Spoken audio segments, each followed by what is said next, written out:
में I am going to share you some very very very important things जो आपको इस पर्टिकुलर टाइम पे आपको बूस्टअप करने का काम करेंगी, और ना कि सिर्फ बूस्टअप करेंगी बल्कि आपको एक मिरर दिखाएंगी ताकि आप समझ सके कि आपका आने वाला अगला 50 डेज़ 55 डेज़ या 60 डेज़ कैसा होने वाला है। सबसे पहले जिनको लगता है कि काजल दी मैं हार्श वर्ड्स नहीं सुन सकता, मैंने आज तक कभी गाली नहीं सुनी, आज तक डांट नहीं सुना, आप ये वीडियो मत देखें, पहले ही मैं आपको बता दूँ, ठीक है।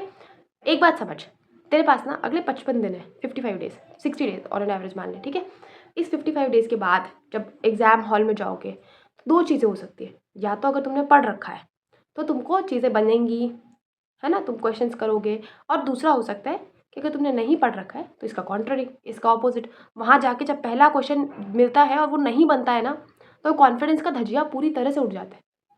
जब पहला क्वेश्चन देखा और ये लग रहा है कि ये तो बिल्कुल ही नहीं आ रहा, या ये तो आता था पर मैं कंफ्यूज हो गया हूँ, वॉट करके सिचुएशन, बिल्कुल धजिया उड़ जाती है। मतलब उस पर्टिकुलर टाइम पे तुमको कुछ दुनिया के सारे पाप जितने तुमने आज तक किए हैं, चाहे वो इंस्टाग्राम का रील, सोशल मीडिया, टेस्ट नहीं देना, लेक्चर अटेंड नहीं करना, जो भी तुमने किया है वो सब एग्जाम हॉल में याद आ जाएगा, बिल्कुल आंखों के सामने वो पिक्चर्स विजुअलाइज होंगी, और उस दिन रिग्रेट रह जाएगा।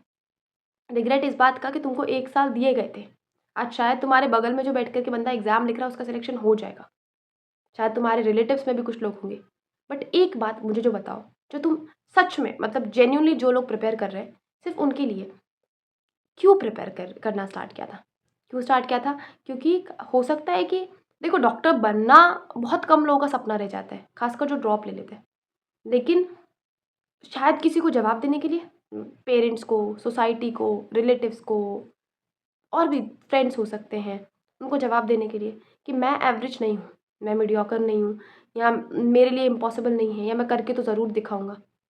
बट आज जब 50-55 दिन बच गए हैं, जब एक्चुअल में तुम्हें रोज़ करके दिखाना चाहिए, तुम्हें रोज़ ऐसा लगना चाहिए कि काजल दी अगर मैंने आज मेहनत नहीं की ना तो मैं चैन से सो नहीं पाऊंगा, मेरे को नींद नहीं आएगी, मेरे को बेचैनी रहेगी पूरे दिन। तो आज आप वो हार्डवर्क नहीं कर पा रहे, आज आपसे आपका एक्टिविटी, आपका टास्क नहीं हो पा रहा है। मुझे बस एक बात बताओ, लोग बोलते हैं ना कि नहीं हो पाया बिकॉज किस्मत नहीं थी, नहीं, किस्मत नहीं होती, और किस्मत होती भी है तो सिर्फ 5% होती है, 95% आपका किया हुआ एफर्ट है। जहाँ टाइम ये है कि मुझे बिल्कुल सुबह उठते से ना मेरे दिमाग में सिर्फ एक थॉट चलना चाहिए, पढ़ाई पढ़ाई पढ़ाई, मार्क्स कमा रहे हैं तब भी पढ़ो, अच्छा लग रहा है तब भी पढ़ो, मन नहीं हो रहा तब भी पढ़ो, सही लग रहा है तब भी पढ़ो, बुरा लग रहा है तब भी पढ़ो, बस इतना सा काम है। यहाँ पे आता है डिसिप्लिन का रोल, यहाँ पे मोटिवेशन, इंस्पिरेशन, ये चीज़ें आपको ज़्यादा देर तक चला नहीं पाएंगे। यहाँ आता है डिसिप्लिन का रोल कि अगर मैंने खुद को बोल दिया कि ये काम आज करना है तो ये काम आज करना है, मेरे पास दूसरा कोई ऑप्शन नहीं है। इस लेवल का डिसिप्लिन बिल्ड करो अगले 55 डेज़ के लिए, और इसमें कोई साइंस नहीं है, बस तुमको अगले 1 घंटे के लिए एक टास्क खुद को देना है कि अगले 1 घंटे में ना ये लोकोमोशन एंड मूवमेंट वाला चैप्टर रिवाइज हो जाना चाहिए, और बैठ जाओ। दिमाग में थॉट्स आए, दिमाग के उस थॉट्स को बोलो कि ठीक है हम बाद में इसको डिस्कस करेंगे। ज़्यादा डिस्ट्रैक्शन हो रहा है तो अपने दिन का आधे घंटे का टाइम अलॉट करो उन डिस्ट्रैक्शन के लिए, उन थॉट्स से डील करने के लिए, और फिर खुद को फेस टू फेस बात करो कि क्या क्या दिक्कत आ रही है, मॉक में मार्क्स नहीं आ रही इसलिए परेशान है, ठीक है कोई बात नहीं। मॉक के मार्क्स का फोकस क्या है, हमारा इम्प्रूवमेंट, क्या हम इम्प्रूव कर रहे हैं? हाँ, अगर कर रहे हैं तो फिर क्यों डर रहे हैं, और अगर नहीं कर पा रहे तो कहाँ गलती हो रही है हमसे, अगर हम सेम मिस्टेक कर रहे हैं तो कहाँ गलती हो रही है हमसे, पूछो, खुद के साथ बैठो। तुम्हें कोई मेंटोर की ज़रूरत नहीं है, तुम्हें कोई गाइड की ज़रूरत नहीं जो तुम्हें ये क्वेश्चन सॉल्व करवाए, तुम्हें ज़रूरत है तुम्हारी, तो खुद के साथ बैठो। अगले 55 डेज़ में, 50 डेज़ में तुमको ऐसा लगेगा कि हर रोज़ तुम्हारा जो ग्राफ है वो नीचे की तरफ आ रहा है, बट वो एक्चुअल नीचे की तरफ नहीं आ रहा है, टेंशन मत लो, फिर भी कंसिस्टेंट रहो। सक्सेस बहुत आसान है, जब तुमको मैंने बता दिया कि हाँ यार तुम्हारा तो हो जाएगा सिलेक्शन, तब चलना बहुत आसान है, लेकिन तब चलना एक्चुअल वॉरियर का गेम होता है जब तुम्हें पता है कि काजल दी 90% चांस तो ये है कि मैं फेल हो जाऊंगा। अभी भी आप बहुत ओपन एक क्वेश्चन पूछते हैं ना कि काजल दी क्या अभी से स्टार्ट करूँ तो हो जाएगा, क्या अभी से करूँ तो हो जाएगा? करना स्टार्ट करो, कर्मण्यवाधिकारस्ते, कर्म को प्रायोरिटी दो। और वो कर्म जो लोग फिजिकल हार्डवर्क कर रहे हैं, मतलब पढ़ाई कर रहे हैं 14 आवर्स, 13 आवर्स, 15 आवर्स, फिर भी अगर उस रिजल्ट तक नहीं पहुंच पा रहे हैं तो उनको अपने मेंटल कर्मा पे फोकस करना है। कर्मा का मतलब सिर्फ फिजिकल हार्डवर्क नहीं होता, मेंटल, इमोशनल, स्पिरिचुअल, हर डायमेंशन कर्मा का होता है। तो हमको मेंटल उस पर काम करना है कि काजल मैं 15 आवर्स काम तो कर रही हूँ, मैं पढ़ाई तो कर रही हूँ, पर फिर भी मेरे को कॉन्फिडेंस नहीं आ रहा, तो मेरे को अब खुद के साथ एक बार बैठ के देखने की ज़रूरत है कि मैं अंदर ही अंदर अपने दिमाग में क्या कॉन्वर्सेशन चला रही हूँ। हो सकता है मेरे दिमाग में ना पास्ट का कोई ट्रॉमा है, शायद पिछले साल का फेलियर दिमाग में अभी भी घूमता है, शायद पिछले मॉक का रिजल्ट अभी भी घूम रहा है। तो वहाँ पे आपको आपका ही गाइड बनना है। जर्नी आसान थी, ये तो सबको आसान नहीं थी, सबको पता था, फिर भी तुमने खुद चुना, तुमने खुद एक्सेप्ट किया। तो अब बी ब्रेव इनफ। बहाने मत दो, बिल्कुल बहाने मत दो। जब तक बहाने दोगे सिर्फ मीडियोकर लेवल पे खेल पाओगे। जिस दिन बहानों से ऊपर आ जाओगे ना, उस दिन तुम्हें चलेगा तुम्हारी औकात क्या है। उस दिन तुम्हें चलेगा कि तुम किस लेवल तक खेल सकते हो या तुम किस लेवल तक जा सकते हो। ये बहाना मत दो टाइम कम है, ये बहाना मत दो नोट्स नहीं है, ये बहाना मत दो कि मैं फाइनेंशियली अच्छे बैकग्राउंड से बिलोंग नहीं करता। ज़रूरत ही नहीं तुम्हें फाइनेंशियल अच्छे बैकग्राउंड से बिलोंग करने की। तुम्हें बस ज़रूरत है फोकस की। डेटा तो है तुम्हारे पास, क्योंकि तुम तभी कैन आई क्रैक के सारे वीडियोस देख पाते हो। तो उस डेटा की जगह, कैन आई क्रैक की जगह लेक्चर देखो। अगले 50 दिनों के बाद ना लिटरली रिग्रेट रहेगा। और ये रिग्रेट ऐसा नहीं है कि मतलब तुम्हारा नहीं हुआ तुम कोई और कोर्स नहीं ज्वाइन कर सकते। कोई भी कोर्स ज्वाइन कर सकते हो, सब कोर्सेज अच्छे हैं, लेकिन डॉक्टर बनने का रिग्रेट तुमको ज़िंदगी भर रह जाएगा, तुमको लाइफ टाइम रह जाएगा।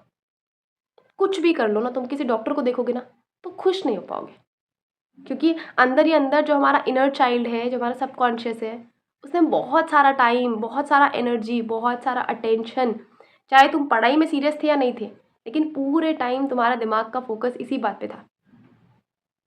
तो उस इनर चाइल्ड के लिए कर लो, उस सबकॉन्शियस माइंड के लिए कर लो, जो सिर्फ तुम्हें सक्सेसफुल होता हुआ देखना चाहते हैं। मम्मी पापा के लिए कर लो, क्योंकि जिस दिन तुमने पढ़ना स्टार्ट किया था ना, उस दिन से उनको श्योरिटी था एकदम। मतलब भले वो तुम्हें डांटते हैं, उनके डांटने का पर्पज़ भी ये नहीं होता कि मतलब मैं इसको डांट करके नीचा दिखा दूँ। उनके डांटने का पर्पज़ भी होता है कि मैं डांट देता हूँ ताकि पूरी दुनिया में से कोई नहीं डांट सके। मैं डांट देता हूँ ताकि पूरी दुनिया में किसी की इतनी औकात नहीं हो कि मेरे बेटे से या मेरी बेटी से उलझ सके। लेकिन हम टाइम जाते जाते, हम डिस्ट्रैक्शन में फंसते फंसते, खुद को ही, खुद के साथ ही खेलते खेलते पता नहीं कितनों के इमोशंस के साथ खेल लेते हैं। अभी भी be serious, do everything that takes. 4 घंटे सोना पड़ रहा है, सो, जो करना पड़ रहा है करो, बहानों से ऊपर उठो। बस कभी लगे कि फेल हो जाओगे ना, तो एक बार आइज़ क्लोज करके अपने मम्मी पापा का वो चेहरा याद कर लेना जब तुम फेल होगे, और वो तुम्हारे रिलेटिव्स को, मतलब तुम्हारे रिलेटिव्स का कॉल आएगा और वो क्या जवाब दे रहे होंगे। या कुछ के मम्मी पापा तो बहुत ही होप लगा करके बैठे होते हैं, तो उनकी आंखों में जो आंसू है ना, अब वो खुशी के होंगे या दुख के होंगे, वो सिर्फ तुम डिसाइड करते हो। तुम्हारी आंखों में जो आंसू है ना, वो खुशी के होंगे या गम का होगा, वो तुम डिसाइड करते हो। अकाउंटेबिलिटी लो कि काजल दी, कोई किस्मत नाम की चीज़ नहीं होती। एक चीज़ होती है, वो है मेरी लगन, वो है मेरा मेहनत, वो है मेरा कंसिस्टेंसी। आज तक मैंने जितने पाप किए कर लिए, बट अगले 50 दिनों के लिए ना मेरे लिए दुनिया में कोई रिश्ता एग्जिस्ट नहीं करता, सिर्फ मैं, मेरी किताब और मम्मी पापा भी यही चाहते हैं। तुम्हारा हर इंसान जो तुमसे क्लोज है ना, वो यही चाहता है कि ना इसको जुनून हो जाए, बिल्कुल ये ना बिल्कुल ऐसा सनक हो जाए इसको कि अगर मैंने पढ़ाई नहीं की ना तो मेरे को टैकीकार्डिया होने लगा, मेरे को पाल्पिटेशन होने लगा, काजल दी मेरे को पढ़ना है, मैं सो नहीं पा रहा हूँ, मैं कुछ नहीं कर पा रहा हूँ, अगर मैं 1 घंटे भी मैं वेस्ट कर देता हूँ। और ये तभी हो पाएगा ना जब कमिटमेंट खुद से हो। इस लेवल का कमिटमेंट लेकर के आओ। और बाकी आई डोंट नो कि तुम्हें वीडियो कैसा लगा, यही बताना था बस। क्योंकि ना होपलेस होना आजकल के टाइम में बहुत आसान है, क्योंकि आजकल सब चीज़ें इतनी एग्जैजरेट करके बताई जाती है कि बहुत आसान होता है कि हम किसी को देख करके इंस्पायर हो जाए, किसी को देख करके होपलेस हो जाए। बट ये उन्हीं में हो सकता है जिनको खुद की वैल्यू नहीं पता है, और जिनके अंदर एक्चुअली में खुद को लेकर के ना ये नहीं पता कि मैं लिमिटलेस हूँ, मेरी औकात बहुत ज़्यादा है। मतलब कुछ ऐसा नहीं है जो कैलकुलेट किया जा सके, या कुछ ऐसा नहीं है जो डिटरमाइन किया जा सके। बस मेरे को ज़िद चाहिएगा जल्दी। एक बार मेरे अंदर वो ज़िद आ गई ना, तो फिर तो हो जाएगा। और वो ज़िद कैसे आएगी? वो ज़िद याद करके देखो कि जिस जिस भी कारण से तुम वो एग्ज़ाम के लिए पढ़ रहे हो सकता है पेरेंट्स की आँखों में खुशी के 90% का केसेस यही रहते हैं। तो एक बार ना उनको रोते हुए विजुअलाइज़ कर लो।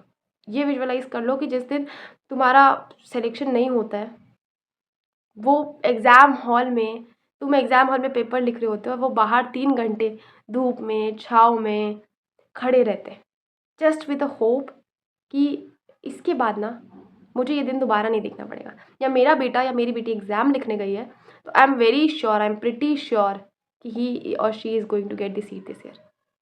उनके साथ मत खेलो। और इतना ही बोलना था। मिलेंगे नेक्स्ट वीडियो में। Bye, take care.